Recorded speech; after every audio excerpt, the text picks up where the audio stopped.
Puji Tuhan, salam sejahtera Bapak Ibu Saudara yang terkasih di dalam Tuhan. Mengucap syukur buat kemurahan Tuhan pada hari ini kita berjumpa kembali di dalam Renungan 79 yang memberkati setiap kehidupan kita. Mari Bapak Ibu Saudara keluarga besar GPD Elsada Magelang terus alami pembaruan di dalam Tuhan tiap hari. Dan mari renungkan firman Tuhan menggunakan 365 hari yang mengubahkan. Hari ini pembacaan kita dari Markus 10. Markus 10 ayat 1 sampai ayatnya yang ke-12. Saya akan mengajak Bapak Ibu Saudara yang terkasih membaca dua ayat 11 dan 12. Demikian bunyi firman Tuhan. Lalu katanya kepada mereka, barang siapa menceraikan istrinya lalu kawin dengan perempuan lain, ia hidup dalam perzinahan terhadap istrinya itu.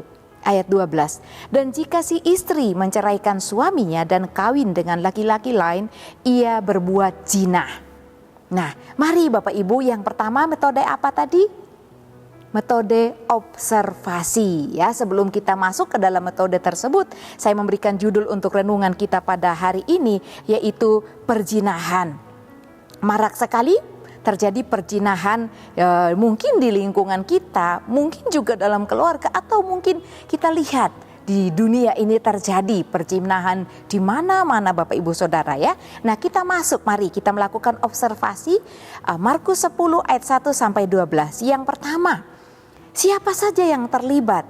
Dikatakan di sana ada Tuhan Yesus, ada murid-muridnya, juga ada orang banyak, juga ada orang Farisi, ya. Dan di mana tempat tersebut? Dikatakan bahwa terjadi di seberang Sungai Yordan.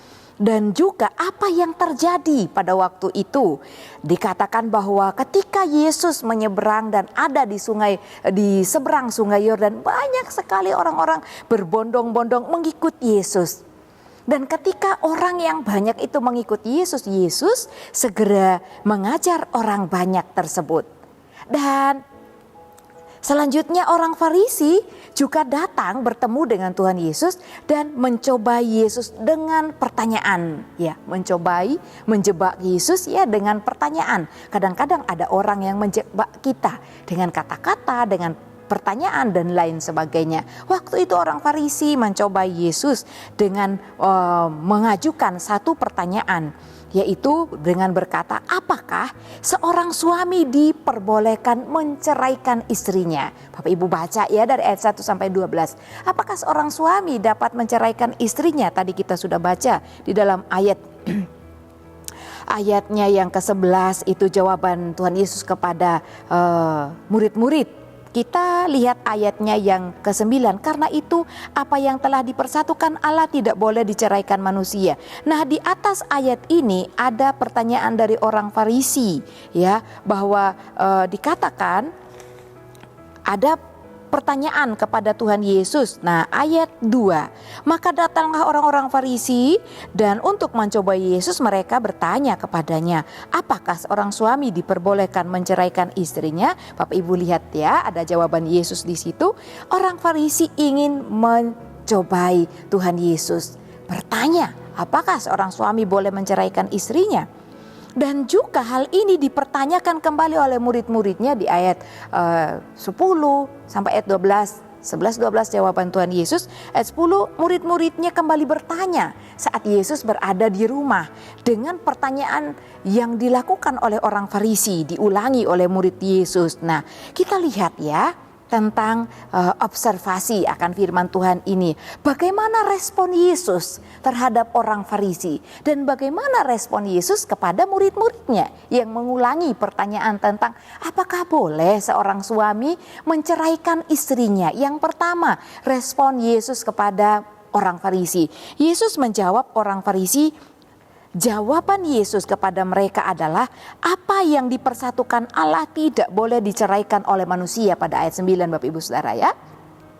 Ditegaskan oleh Tuhan bahwa apa yang telah dipersatukan Allah tidak dapat atau tidak boleh diceraikan manusia. Dan jawaban Yesus kepada murid-murid, barang siapa menceraikan istri atau suaminya lalu kawin lagi dengan perempuan lain atau kawin lagi dengan laki-laki lain, orang tersebut hidup dalam perzinahan. Tentu perzinahan itu satu dosa yang sangat tidak baik di hadapan Tuhan, Bapak Ibu Saudara yang terkasih dalam Tuhan. Orang yang berzina adalah orang yang melakukan dosa perzinahan di hadapan Tuhan. Oleh karena itu Tuhan tidak menginginkan adanya perzinahan. Karena ketika orang Farisi ini bertanya, Bapak Ibu dapat temukan di ayat sebelumnya pada ayat 3, ayat 4. Mereka berkata, mengapa Musa mengizinkan hal itu ya? Nah, mereka ingin mendapatkan jawaban daripada Tuhan Yesus, dan Tuhan menegaskan bahwa tidak boleh bercerai. Perceraian bagi orang yang sudah menikah diberkati dalam pernikahan kudus, tidak boleh melakukan perceraian sampai maut memisahkan. Baru orang itu bercerai, yang satu mungkin meninggal, yang satu masih hidup. Kalau dua-duanya meninggal itu bukan bercerai namanya, Bapak Ibu Saudara ya. Baik, kita akan melihat tentang interpretasi tujuan kepada pendengar asli dari firman Tuhan, dari penjelasan Tuhan Yesus.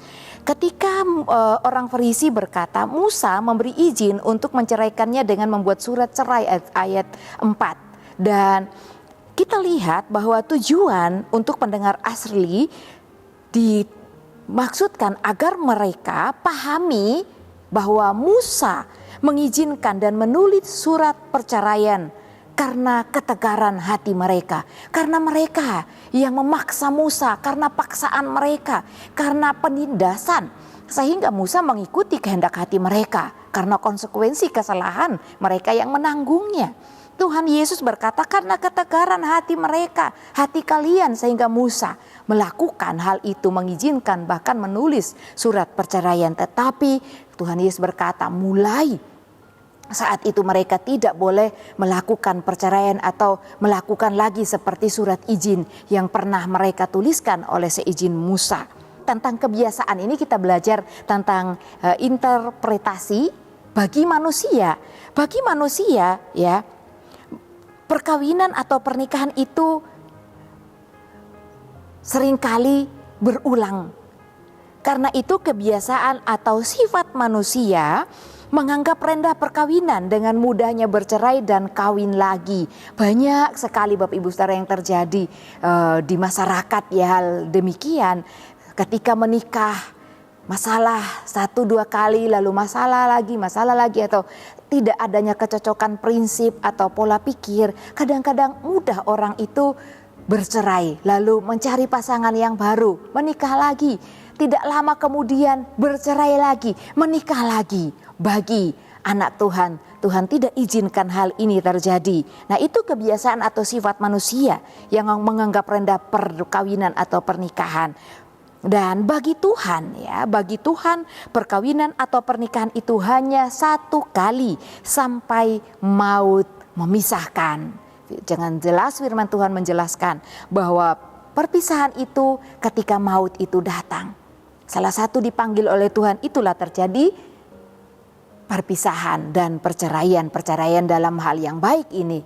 Tapi Bapak Ibu, firman Tuhan di nats yang lain juga mengizinkan pernikahan bagi orang yang sudah ditinggal mati baik suaminya atau istrinya, artinya yang sudah janda atau duda, ketika mungkin masih ingin berumah tangga, merasa masih kuat dan membutuhkan pasangan hidup, itu diperkenankan. Tetapi bagi orang yang cerai hidup dan pasangan hidupnya masih hidup, Tuhan tidak berkenan untuk ada perkawinan lagi karena dinamakan perzinahan atau dosa zina di hadapan Tuhan. Lalu apa aplikasi yang kita dapat pelajari dari kebenaran firman Tuhan ini? Ada sikap yang harus kita rubah Bapak Ibu Saudara. Sikap apakah itu? Ya, sikap seperti mereka ya, mereka tidak mengetahui bahwa itu tidak benar. Sikap yang harus kita rubah yaitu tidak mengikuti konsep atau kebiasaan yang terjadi dalam masyarakat sampai sekarang ini. Menikah berulang kali sementara pasangan sebelumnya masih hidup. Dan aplikasi yang dapat kita lakukan dalam hidup kita, taat dan tunduk pada firman Tuhan, jauhkan dosa perzinahan. supaya kita jauh dari dosa perzinahan. Terkhusus bagi Bapak Ibu Saudara yang mungkin janda atau duda atau pemuda-pemudi yang ingin mencari pasangan hidup, ya, ini satu peringatan yang sangat baik bagi saudara ketika berumah tangga. Artinya Bapak Ibu Saudara harus benar-benar sebelum menikah, pilihlah, tentukan pasangan yang tepat. Tidak sembarangan asal menikah, asal punya istri atau suami, tidak demikian. Jangan takut karena umur atau mungkin karena perkataan keluarga atau orang lain, kok sudah umur sekian atau sudah lama bekerja kok belum punya suami atau istri. Jangan terkecoh dengan kata-kata itu Bapak Ibu Saudara. Pilih pasangan yang tepat supaya dapat berjalan sehati sepikir, meskipun ada perbedaan tetapi ada saling mengasihi, memahami, memaafkan dalam mengarungi bahtera rumah tangga, supaya tidak ada perceraian dan menikah lagi. Karena kalau menikah lagi sementara pasangan hidup kita masih hidup, itu adalah perzinahan di hadapan Tuhan. Dan berikut sebagai aplikasi dalam kehidupan kita, pahami firman Tuhan, lakukan dan bagikan kepada orang lain, bagikan kepada sesama agar orang lain juga terlepas dari dosa perzinahan. Mungkin masih banyak orang yang tidak memahami ini Bapak Ibu Saudara. Mereka merasa, wow, kami melakukan ini karena dulu kami masih bodoh, dulu masih zaman belum mengerti kebenaran. Tetapi firman Tuhan katakan semua orang harus tunduk kepada firman-Nya. Supaya banyak orang tahu akan kebenaran firman Tuhan ini, tugas saya Bapak Ibu Saudara sekalian untuk menceritakannya. Menceritakan terlebih kepada anggota keluarga kita supaya anak cucu kita tidak jatuh dalam dosa perzinahan. Puji Tuhan, Tuhan Yesus memberkati. Bapak Ibu Saudara yang diberkati Tuhan, terima kasih telah mengikuti Renungan 79, kiranya dapat menjadi berkat bagi kita bersama. Bapak Ibu Saudara yang ingin didoakan untuk pokok doa tertentu atau menceritakan kesaksian baik mujizat, kesembuhan, pemulihan masalah keluarga dan lain-lain, dapat disalurkan melalui chat WhatsApp di nomor 081327 4200088. Puji Tuhan, mari kita mengakhiri Renungan 79 ini di dalam doa. Kita berdoa. Bapa yang baik, Allah yang maha mulia, kami mengucap syukur Tuhan untuk kebenaran firman-Mu pada hari ini, di mana kami kembali diingatkan. Ada perintah Tuhan yang kami baca pada hari ini, supaya kami menjaga hidup kami, menjaga rumah tangga kami untuk tidak jatuh dalam dosa perzinahan. Tuhan, tolong kami untuk melakukan kebenaran firman-Mu. Beri kami kekuatan untuk saling mengasihi, memaafkan sehingga tidak terjadi perceraian dan kami menikah dengan pasangan yang baru Tuhan. Terima kasih, sinarilah keluarga GPDL Sadai Magelang dengan wajah-Mu dan ajarkanlah ketetapan-ketetapan-Mu kepada keluarga GPDL Sadai Magelang. Engkau adil ya Tuhan, dan hukum-hukum-Mu benar. Telah Kau perintahkan peringatan-peringatanmu dalam keadilan dan dalam kesetiaan belaka. Janji-Mu sangat teruji. Terpujilah nama-Mu, kekalah kuasa-Mu. Dalam nama Tuhan Yesus kami berdoa. Haleluya. Amin.